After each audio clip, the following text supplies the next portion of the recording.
Since I am interviewing Donald Trump, Cool. you want to stop by? Yeah, sure. I'll stop in. There was tragically an assassination attempt on Donald Trump. After this, you tweeted that you endorse him. What's your philosophy behind that endorsement? What do you hope Donald Trump does for the future of this country and for the future of humanity? Well, I think there's, people tend to take, like, say, an endorsement as, well, I agree with everything that person has ever done their entire life 100% wholeheartedly. And that's not going to be true of anyone. But we have to pick, we've got two choices really for who's president. And it's not just who's president, but the entire administrative structure changes over. And I thought Trump displayed courage under fire, objectively. He's just got shot. He's got blood streaming down his face, and he's like fist pumping, saying "fight." Like that's impressive. Like you can't feign bravery in a situation like that. Like most people would be ducking. There would not be, because it could be a second shooter. You don't know.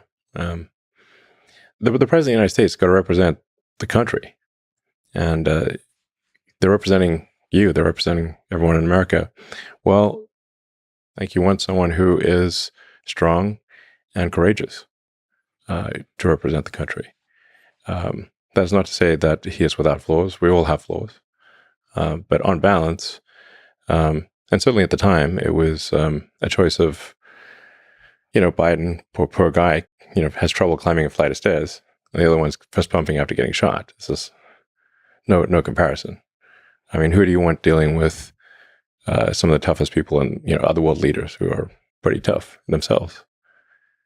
And I'll tell you, like, what are the things that I think are important? I think we want a secure border. We don't have a secure border. We want safe and clean cities. I think we want to reduce the amount of spending that we're, at least slow down the spending. Because we're currently spending at a rate that is bankrupting the country.